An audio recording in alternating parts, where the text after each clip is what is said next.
You ask Tiger to solve.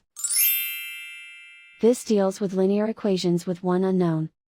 The final result is x equals 2. Let's solve it step by step. Simplify the expression. Find the greatest common factor of the numerator and denominator. Factor out and cancel the greatest common factor.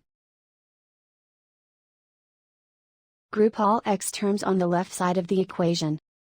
Subtract x from both sides. Group like terms. Simplify the arithmetic. Group like terms.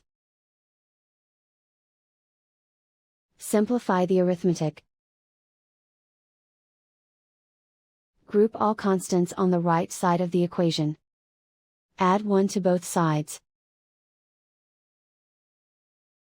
Simplify the arithmetic.